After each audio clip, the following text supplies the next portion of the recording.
boys and girls. I am so glad you joined me today. I am Miss Kim, and I have a fabulous story I want to share with you. This book is inspired by a true story called The Pumpkin Runner.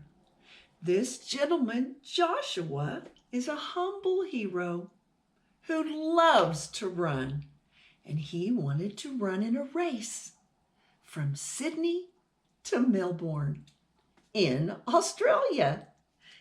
And this is his little dog that runs along with him. What does he have in his arms? That's right, a pumpkin. What a perfect book for this time of the year. The Pumpkin Runner by Marcia Diane Arnold.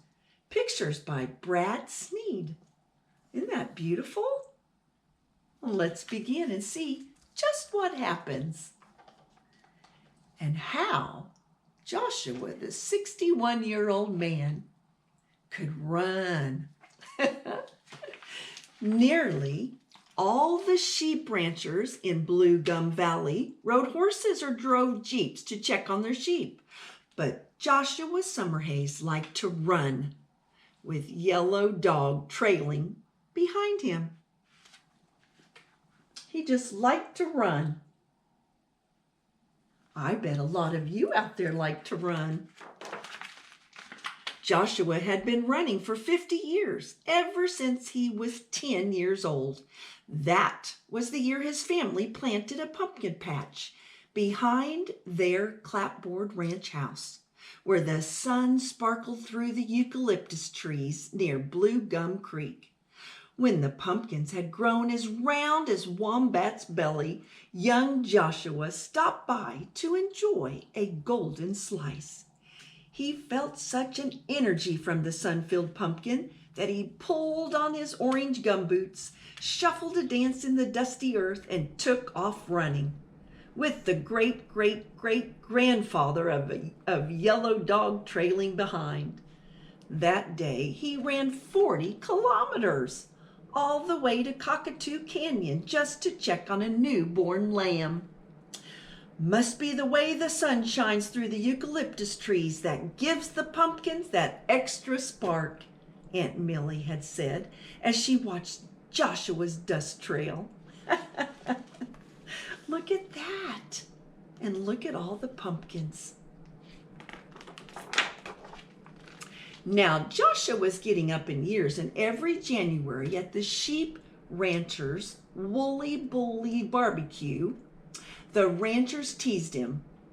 "You're getting mighty old to be running all over a 10,000-acre sheep ranch," said Rancher Waldley. "When are you going to buy a Jeep?" Joshua smiled and shuffled his gumboots in the dust. "I like to run," he said. "As long as he's got pumpkins to eat, he'll keep running," added Aunt Millie. One day, Joshua and Yellow Dog were resting on the porch after a long run over Bandicoot Creek, when the wind blew a newspaper smack into Joshua's face. When he opened his eyes, he read, 12th Annual Koala K Race, 900 kilometers from Melbourne to Sydney, May 4th, $10,000 prize. "It's been a while since we visited the city, Yellow Dog," Joshua said. "We could see 2 cities and get in a little run as well." Yellow Dog thumped his tail against the wooden porch planks. "That's quite a run." Joshua packed a clean pair of overalls and his newest pair of gumboots for the run. Rancher Waldley offered his Jeep for the trip. "Mighty grateful, mate," said Joshua, piling the last pumpkin from his patch into the Jeep as Aunt Millie loaded her cooking tools. "Not sure I could carry all the pumpkins I need for a 900-kilometer run." The morning was still dark when Joshua pulled up to the runner's registration table in Melbourne. Mr. Manning, the race official, looked over his glasses at the lanky man driving the Jeep. the yellow dog sitting beside him and the old woman snoring atop a pile of pumpkins. Do you see her back there? You sure you're in the right place? He asked. If this is the Koala Cave, answered Joshua, I've come to run. Do you see her back there on top of those pumpkins? In the back of the Jeep? Wanting to be friendly, Joshua and Yellow Dog introduced themselves to the 8 other runners while Aunt Millie got a few more winks. I've run 200 kilometers a week for 3 months training for this race, said Damien Dodgerill, raising one eyebrow at Joshua and looking down his long nose at Yellow Dog. And you? I just checked my herds from sunup to sundown, said Joshua. Well, he does quite a bit of running, though, doing that, doesn't he? He just doesn't know how far. I train every day with 300-pound weights, Damien continued, doing a one-handed push-up.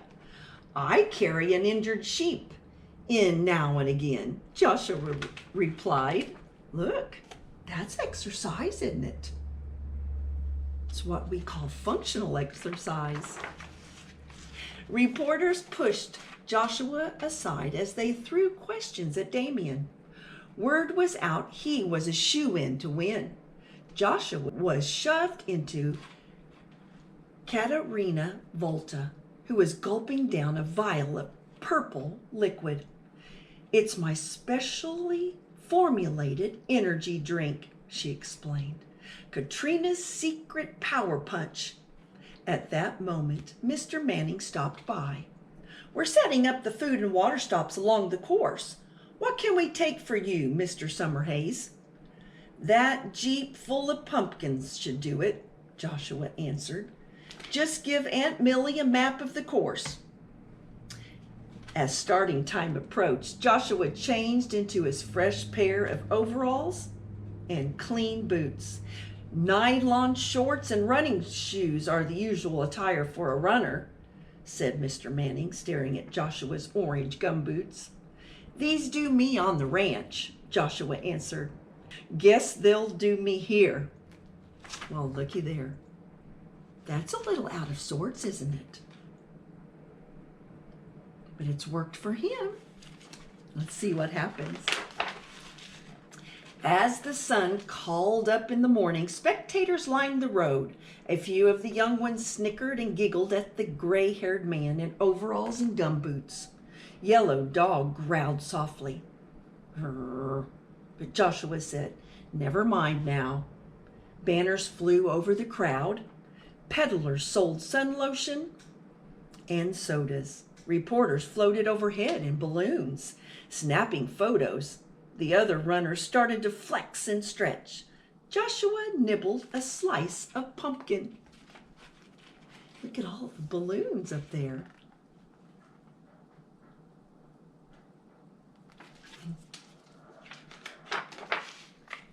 At 2 minutes till 8, the crowd grew quiet.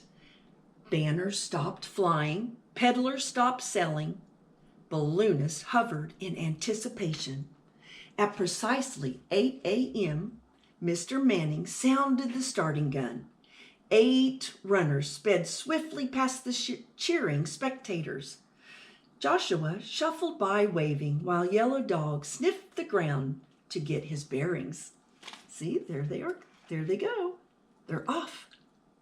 Look at all the people. Wow. What a race.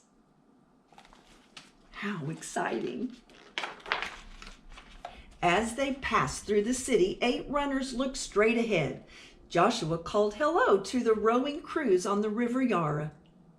Yellow Dog barked greetings to the trolley passengers. By afternoon, the runners were deep in the countryside and tiring, except Joshua. He kept pulling a slice of pumpkin from his pocket and chewing on it.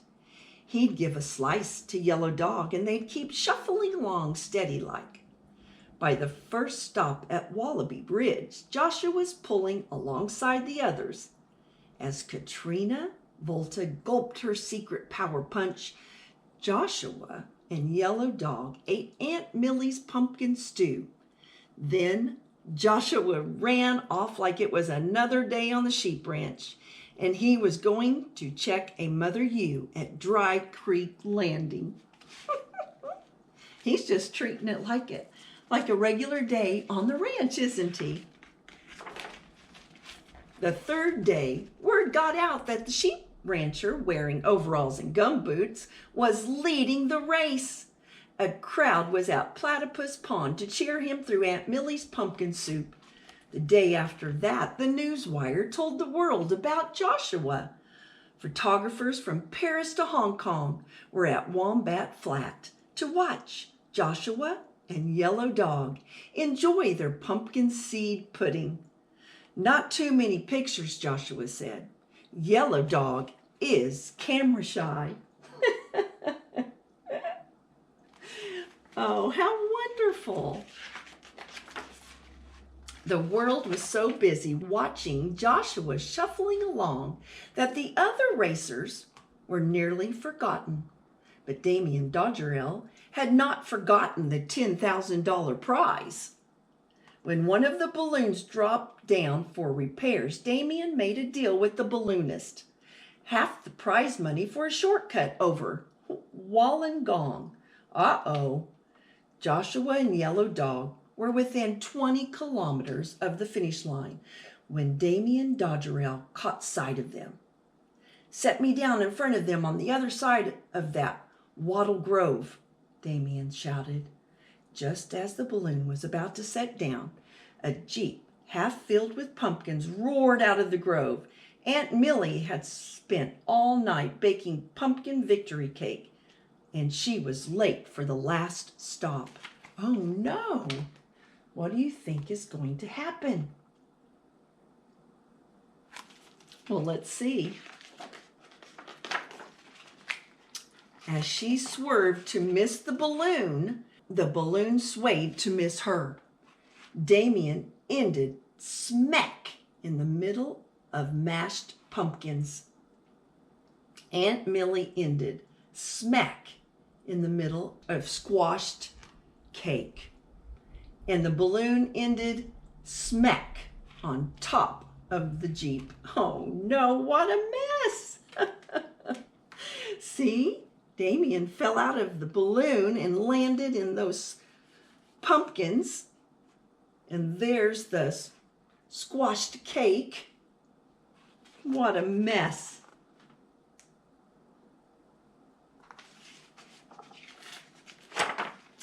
When Joshua and Yellow Dog arrived at the last check-in, Aunt Millie and the pumpkins were nowhere to be seen. Yellow Dog sniffed the ground and whimpered. Joshua sat down and pondered what to do without his pumpkin energy. As the sun sparkled through the eucalyptus trees onto Joshua's head, he felt the energy racing through his body, the way it raced through sun-filled pumpkins. Joshua got up and shuffled a dance in the dusty earth. "Well now, Yellow Dog, we've come here to run, and that's just what we're going to do. But this last bit of running we'll be doing on our own." No pumpkins to help with energy, huh? "You can do it, Joshua." Nearing the finish line, Joshua waved hello to the cheering crowds. The snickering boys and giggling girls were now clapping and jumping up and down. Yellow Dog held his head high. 2 days and 2 hours off the record, Mr. Manning exclaimed, running up with a silver trophy. The crowd squeezed around as Mr. Manning presented Joshua the check for $10,000. Wow! Joshua split the winnings with his fellow runners, even Damien Dodgerel.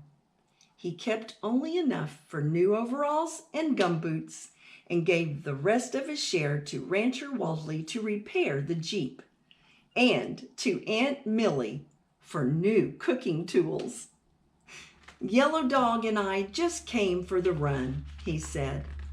Wow, what a humble hero. He shared all that money, didn't he? It's been some years since Joshua Summerhays broke the record in that famous Koala K race. These days, all the other sheep ranchers in Blue Gum Valley steer four-wheel drives and fly airplanes to check on their sheep. But Joshua Summerhays still likes to run, with Yellow Dog trailing behind him. What a beautiful story. He just wanted to run, didn't he?